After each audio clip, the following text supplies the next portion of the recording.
Hello दोस्तों, नमस्कार। PCS क्रांति के यूट्यूब चैनल पर आप सभी का एक बार पुनः स्वागत है। दोस्तों, डेली करंट अफेयर्स की इस श्रृंखला में हम आज के महत्वपूर्ण करंट अफेयर्स को देखेंगे। इसी संदर्भ में आज का पहला करंट अफेयर बिंदु है कॉन्स्टेंटाइन टैसुलस। दोस्तों, कॉन्स्टेंटाइन टैसुलस यह अभी चर्चा में रहे हैं क्योंकि इन्होंने ग्रीस के नए राष्ट्रपति के रूप में शपथ ली है। तो यह बिंदु बहुत महत्वपूर्ण है, आप इसको देख लेंगे। दोस्तों, यहाँ पे ग्रीस से संबंधित अन्य भौगोलिक विवरण को भी आप देख लेंगे एक बार, जिससे कि आपको क्लैरिटी रहेगी, क्योंकि वहाँ से क्वेश्चन बनते रहते हैं बार बार। यह एक यूरोपीय देश है, आप लोग जानते हैं, जिसकी राजधानी एथेंस है। ठीक है दोस्तों, और इससे लगे हुए जो देश हैं उन सबको भी आप देख लेंगे। ठीक है दोस्तों, अब चलते हैं आज के दूसरे बिंदु की तरफ। आज का दूसरा करंट अफेयर है 38 राष्ट्रीय खेल। ठीक है दोस्तों, 38 राष्ट्रीय खेल, 38वां राष्ट्रीय खेल, इससे संबंधित महत्वपूर्ण बिंदुओं को देख लेते हैं दोस्तों। इसके में पहला बिंदु है, तो इसका थीम देखते हैं। थीम है ग्रीन गेम्स। ठीक है दोस्तों, 38वें राष्ट्रीय खेल का थीम क्या है? तो है ग्रीन गेम्स। ठीक, इसका आयोजन क्या किया जा रहा है? तो इसका आयोजन उत्तराखंड में किया जा रहा है। उत्तराखंड के 3-4 शहरों में किया जा रहा है, देहरादून, पौड़ी, पिथौरागढ़ और कुछ राज्यों में, कुछ क्षेत्रों में उत्तराखंड के, वहां पर इसका आयोजन किया जा रहा है। ठीक है, अब इसके शुभंकर इसका है मौली, जो कि एक पक्षी है, मोनाल, जो कि उत्तराखंड का राजकीय पक्षी है। उसी को यहाँ पे 38वें राष्ट्रीय खेल में शुभंकर बनाया गया है। ठीक है दोस्तों, आप यह बिंदु भी ध्यान रखेंगे। ठीक, इसमें कुल खेल कितने शामिल थे वो देख लेते हैं। इसमें टोटल 35 खेल शामिल थे, जो इसकी ऑफिशियल वेबसाइट पर यही दिखा रहा है। ठीक है, तो आप वहाँ से चेक भी कर सकते हैं। ठीक है, इसमें कुल खेल जो शामिल हुए हैं वो 35। ठीक है, और दोस्तों एक बिंदु और देख लेते हैं कि 39वां राष्ट्रीय गेम्स 2027 में होगा, मेघालय में। ठीक है दोस्तों, आप इस बिंदु को एक बार देख सकते हैं, ध्यान दे सकते हैं। 29वें राष्ट्रीय गेम्स को आप एक बार पुनः देख सकते हैं, कहाँ है ये? शायद मेघालय में या महाराष्ट्र में, दो जगह पे स्थित है, दो जगह पे होने वाला है। तो आप इस चीज़ को देख लेंगे। मैं कन्फ्यूजन है थोड़ा, हमें देखकर आपको इसे हम अपडेट भी करवा देंगे, मेघालय या महाराष्ट्र में कहीं पे होगा। ठीक है दोस्तों, आप इस दोनों बिंदु को देख लेंगे। अब चलते हैं पॉइंट टेबल की तरफ। पॉइंट टेबल की तरफ देख लेते हैं कि पहला बिंदु है कि सबसे ज़्यादा पदक कौन पाया? तो सबसे ज़्यादा पदक पाया है सर्विसेज ने 97 पदकों के साथ नंबर 1 रहा है, जिसमें से 54 गोल्ड, 22 सिल्वर और 21 ब्रॉन्ज रहे हैं। और दूसरे स्थान पे महाराष्ट्र रहा है। तो आप यह बिंदु देख लेंगे दोस्तों। अगर आप अपने जिस स्टेट पीएससी का तैयारी कर रहे हैं, तो वहाँ के उस राज्य के भी पदक संख्या को भी आप वहाँ नोटिफाई कर सकते हैं, अपना देख लेंगे। ठीक है दोस्तों, तो चलते हैं अगले बिंदु की तरफ दोस्तों। ठीक, आज का अगला बिंदु है देश के प्रथम दुर्लभ बॉम्बे ब्लड ग्रुप मरीज का किडनी ट्रांसफर। देश में पहली बार क्या हुआ कि बॉम्बे ब्लड ग्रुप के, क्योंकि आप ब्लड ग्रुप जानते होंगे कई प्रकार का होता है, उसमें बॉम्बे ब्लड ग्रुप जो कि अति दुर्लभ है, उसके एक व्यक्ति के किडनी का ट्रांसफर प्रथम बार हुआ है, वो भी भारत में। ठीक है, तो यह हुआ है मुंबई में। अब दोस्तों देख लेते हैं कि बॉम्बे ब्लड ग्रुप से संबंधित कुछ देख लेते हैं।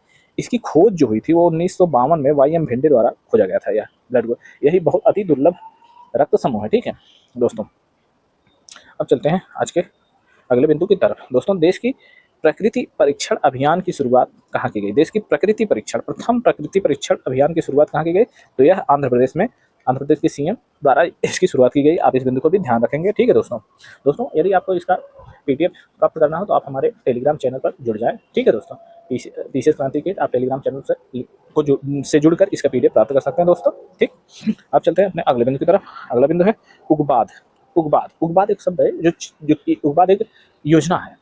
ठीक है दोस्तों, जो कि हाल ही में चर्चा में रही है, क्योंकि इसे सोमालिया में चलाया जा रहा है। जिसके द्वारा इसका कार्यान्वयन संचालन किया जा रहा है एफएओ खाद्य एवं कृषि संगठन, जिसका मुख्यालय रोम में है। 1945 में इसकी स्थापना हुई थी। आप इस बिंदु को भी ध्यान रखेंगे। ठीक है दोस्तों, तो ये उसके द्वारा सोमालिया में उग्बाद योजना को चलाया जा रहा है। तो उग्बाद योजना है क्या, पहले इस बिंदु को देख लेते हैं। तो उग्बाद योजना दोस्तों कृषि खाद्य प्रणालियों को मजबूत करने के लिए, क्योंकि आप जानते हैं कि सोमालिया एक अति गरीब देश है, वहाँ पे कृषि खाद्य सुरक्षा की समस्या बहुत ज़्यादा है। ठीक है, और गरीबी भी बहुत ज़्यादा है। इसलिए वहाँ पे खाद्य सुरक्षा को बेहतर बनाने के लिए, खाद्य सुरक्षा को स्थापित करने के लिए उग्बाद नामक योजना को एफएओ खाद्य एवं कृषि संगठन द्वारा चलाया जा रहा है। आप इन बिंदुओं को वहाँ पे अच्छे से ध्यान रखें और नोट डाउन कर लेंगे, जिससे कि आपको याद करने में आसानी होगी। दोस्तों, आप इन सब बिंदुओं को नोट डाउन करते हुए चलें साथ ही साथ, जिससे कि आपको अंत समय में करंट अफेयर्स के लिए बहुत ज़्यादा भटकना नहीं पड़ेगा इधर उधर, क्योंकि हम उस समय क्रॉनिकल और अन्य मैगजीन जैसे कि घटना सार हुई, उनका भी क्लास आपको देंगे, जिससे कि आप आसानी से अपने स्टेट पीएससी की एग्जामों को क्लियर कर सकते हैं। और आप करंट अफेयर्स की महत्ता को जानते ही हैं, क्योंकि यह आजकल लगभग 30% हिस्सेदारी करंट अफेयर्स की रह रही है प्रीलिम्स एग्जामों में। ठीक है दोस्तों, तो आप इन सब बिंदुओं को ध्यान रखेंगे। ठीक है, आप चलते हैं अपने अगले बिंदु की तरफ। 9th Asian winter games 2025। 9th Asian winter games के बारे में कुछ तथ्यों को देख लेते हैं। इसका आयोजन 7 से 14 फरवरी 2025 को किया जाएगा। ठीक, इसकी थीम है dream of winter, love among Asia. Love love among Asia, ठीक है, इसकी थीम, इस बिंदु को भी आप ध्यान रखेंगे, ठीक है।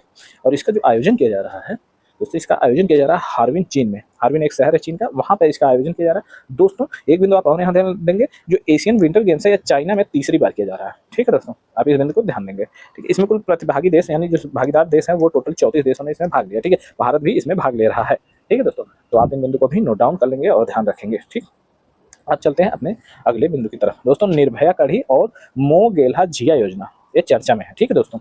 निर्भया कढ़ी और मोगहेला झिया योजना ये क्या है और किस राज्य से संबंधित है, इसके बारे में पहले हम देख लेते हैं। तो यह ओडिशा सरकार द्वारा चलाई जा रही है यह योजना, दोनों निर्भया कढ़ी और मोगहेला झिया योजना उड़ीसा सरकार द्वारा चलाई जा रही है। और यह है क्या, इसको देखने थे। तो निर्भया कढ़ी जो योजना है, यह बाल विवाह रोकथाम और लड़कियों के अधिकारों की सुरक्षा के प्रति जागरूकता को बढ़ाने के लिए इस योजना को उड़ीसा सरकार ने हाल ही में लॉन्च किया है, ठीक है। तो आप इस बिंदु को ध्यान रखते रहेंगे कि निर्भया कढ़ी किससे संबंधित है, तो यह बाल विवाह रोकथाम और लड़कियों के अधिकारों की सुरक्षा के लिए है, ठीक है।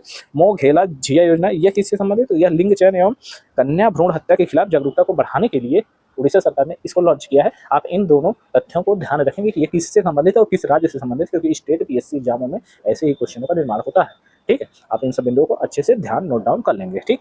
अब चलते हैं अपने अगले बिंदु की तरफ। तो आज का अगला करंट अफेयर का तथ्य है फीस्ट 2025 सॉफ्टवेयर।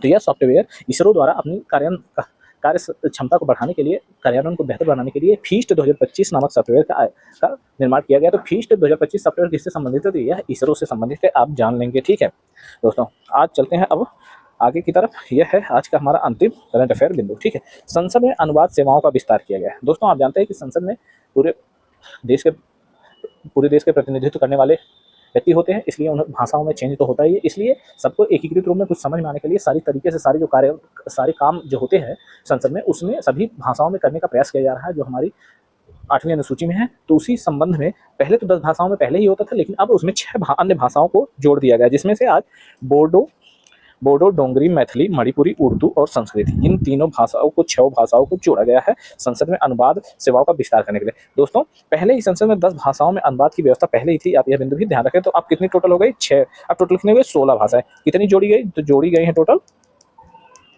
6 भाषाएं जोड़ी गई। तो इन सब बिंदुओं को आप नोट डाउन कर लेंगे, याद करते रहेंगे दोस्तों, लगातार रिवीजन करते रहेंगे, जिससे आपको करंट अफेयर्स में कोई समस्या ना। तो दोस्तों यह था आज के महत्वपूर्ण करंट अफेयर्स। अब लेकर हाजिर होंगे हम अगले दिन के करंट अफेयर्स को, तब तक के लिए धन्यवाद दोस्तों, ठीक।